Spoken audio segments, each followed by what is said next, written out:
Dwayne Johnson is in an A24 movie. If you told me 10 years ago that that would be happening, I would look at you in the eye and say, I'll take your bet of $50, sir, because I never thought in my life I would ever see that. But man, am I so happy to see that Dwayne Johnson is venturing into indie filmmaking, into more raw, less franchise, less action-packed stuff.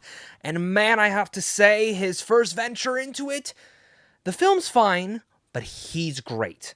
And I think the biggest thing I can say is that I loved him. I didn't love this movie.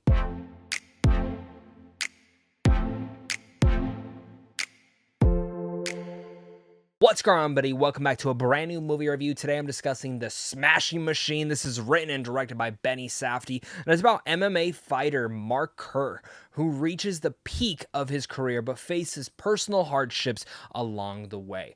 Now, just a bit of background, I am a massive Safdie Brothers fan. I love Good Time, I love Uncut Gems, and I couldn't wait to see what they're going to do next, and now they've done separate projects. We have Marty Supreme coming out on Christmas Day. Very excited for that. And of course, The Smashing Machine coming out fairly soon, as I'm reviewing this a little bit early. And, you know, Dwayne Johnson saying he's going to be doing an A24 independent film, that just excites me off the bat, because there's little films and little glimmers that, like, I've always been a fan of The Rock. I liked him in his WWE days. I obviously enjoy a lot of his action films, but there's been like little inklings of like that he can go dramatic. And it's films like Snitch that I think just showcase a little bit more of his acting capabilities, but obviously he's never done something like this that could show this. Then Pain and Gain showed me a little bit more of that, and lately he's just been kind of putting out things that have not hit the mark for me personally. I can enjoy the films for what they are, but it definitely feels like he was needing a restart in his entire career. And I would say for the most part, no matter what you feel about The Smashing Machine, I think a lot of people are going to come away going, I didn't know that Dwayne Johnson had that in him. And that's kind of how I feel. I knew it was there, but I wasn't anticipating how great he was in here. And I think if you lined up the best actors that I've seen this year, I would line him up in that best actor category. Now, obviously, we still have like 3 more months to go until the, Oscar noms and voting and all that sorts of things. And there's still a lot more movies, and that could slide him out, but I would at least put him in that 5th spot for now. I think he absolutely put in the work. He's unrecognizable, and we're going to talk a lot more about his performance a little bit later in this video, but I've always been a championing fan of him, and I'm happy to say that, like, the reason that I was so excited for this movie ended up being the reason to see this movie. As for that, though, I didn't love this movie, and I do have a lot of other thoughts on this. So, with that said, make sure to comment down below your guys' thoughts. Are you excited for The Smashing Machine? What is your favorite Safdie brother film so far? Are you excited for Marty Supreme? Let's talk about it all down below in the comment section. And without further ado, let's dive into my pro. So, number one thing, I think I already said it, Dwayne Johnson is the reason to see this movie. He is out of this world, unrecognizable, powerhouse, raw, incredible. And for me, I think he is something special. This is a performance that he needed for his career. But when I look at wrestlers who turned actors, you got Dave Bautista, you look at John Cena, and I think Dave Bautista has been turning in incredible work over the last decade. I think John Cena has really found his groove in Peacemaker. In Peacemaker Season 2, he's turning in great material there. Dwayne Johnson, we've seen little tidbits here and there, but we've been waiting for that final thing, and this is up there with the best of the best when it comes down to wrestler turned actor performances. I would go as far as say like top 2. I'm headweighing a couple performances that Dave Bautista has done personally, but top 2 easily.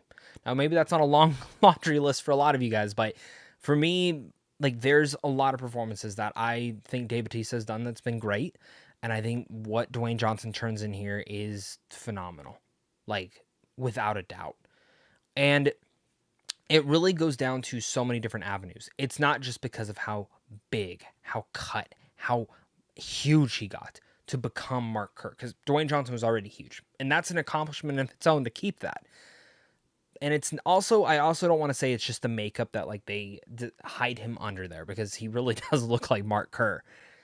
It's the acting, it's his dialect, it's his voice, it's his mannerisms, it's all these little details that go to that, whether it's Benny Safdie just being a great director and he's able to direct that in that instance, but it becomes a character that you get sucked in.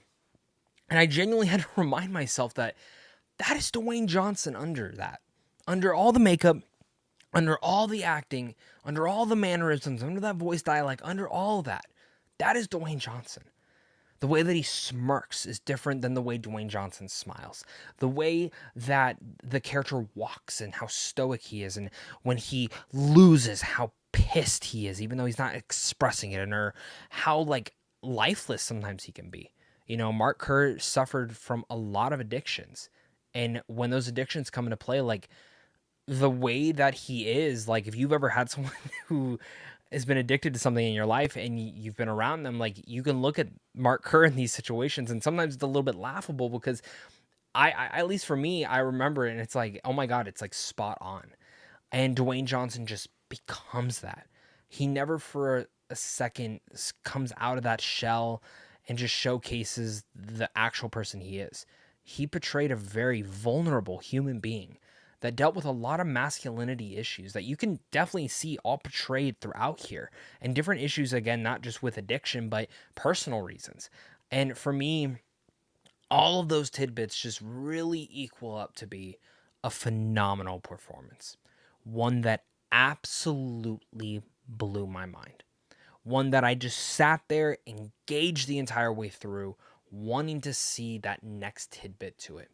And in a way, it is a very stoic and smaller performance. You know, I've seen some actors who don't get these capabilities to be a little bit quieter in their performances. And for him, it's, well, yes, a physical performance as well. It's that dramatic avenue that really ties it all together. And I really, again, I cannot believe how incredible Dwayne Johnson is in this. He is the reason to see the Smashing Machine. Absolutely 100%. After my long ramble, Benny Safdie is also the director and writer of this. Now, I want to really speak to his directing because I think his directing is a key piece to what makes this film feel so raw and personal. And it really comes down to how he shot this film guerrilla style. If you've seen a lot of images, it's him holding the camera on his shoulder, shooting a lot of the material. And it feels very home movie-esque. That's actually the thing that really blew my mind the most, is how this film feels like one of those old home movies that you would watch like on VHS that your parents had filmed. And I know for me, that kind of brought a very intimate, personal thing in my point of view that I personally wasn't expecting to get from this movie. And when it started, I was like, this has already attached me to this. This is not something you see a lot of films as. Is this going to play out the same way? And it plays out through the whole film like that. And it's brought in such an elegance and edited very smoothly to make it not feel jarring.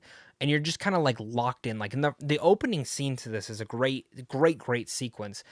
And the way it kind of plays into that home movie aesthetic is, I think, one of the best home runs of this entire film, and truly a knockout sensation for that. Alongside that, I think Nala Simpafaro, which I'm probably mispronouncing that, I thought did an amazing job with the score. I think the score actually adds a lot of different elements to this.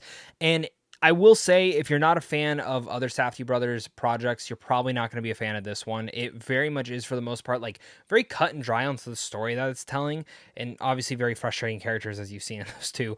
But it's also very Safdie in the same way that it's edited, in the way that the sound design is played out, through the way that every single one of those moments is singed out.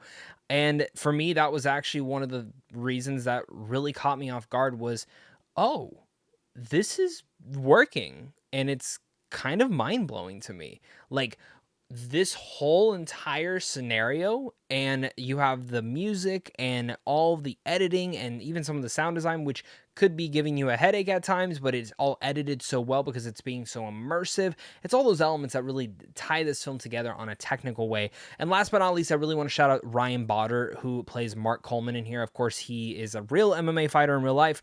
He portrays a real UFC fighter. I don't know too much about his career, and I don't really know too much about Mark Coleman, but I thought he did a really great job for the small nuance that he had in this movie, and I got to shout that out. Of course, that's kind of where all my pros end. I think The Smashing Machine, in the end of the day, is a little bit disappointing as a film, and I think there's a couple reasons that kind of falters to that. One, wasted Emily Blunt in here. Wasted. I don't want to say her performance was bad, because I think she's an amazing actress, but I did not really care for her performance here.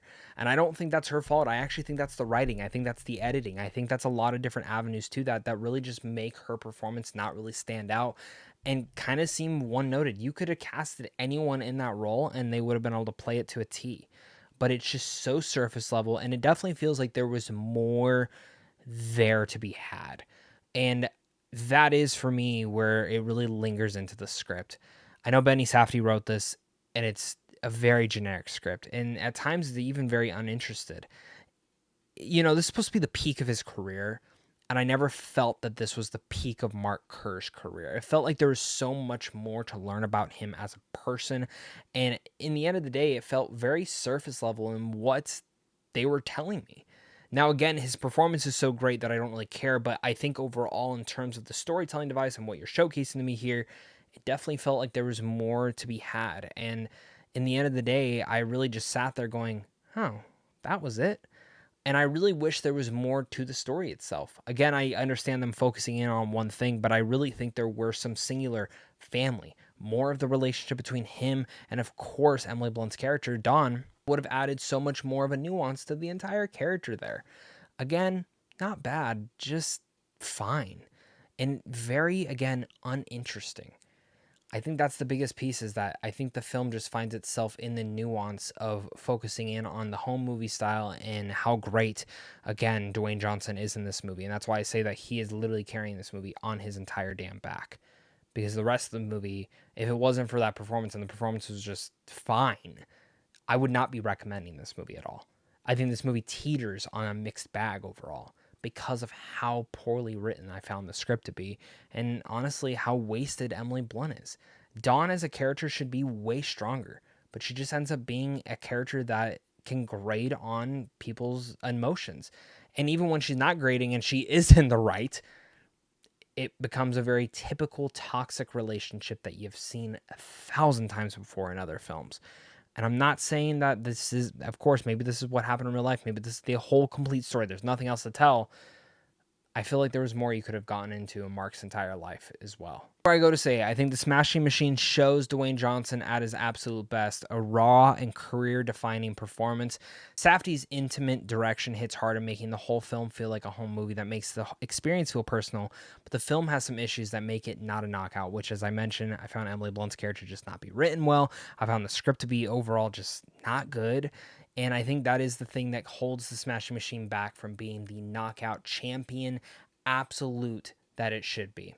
I think it's a good movie. I think it's a decent movie, but it's not one that I'm like gung-ho, one of my favorites of the year. But I will say by the end of this year, Dwayne Johnson did give, and I would be shocked if I'm not saying this, but Dwayne Johnson does deserve that Oscar nomination, I think, in my opinion.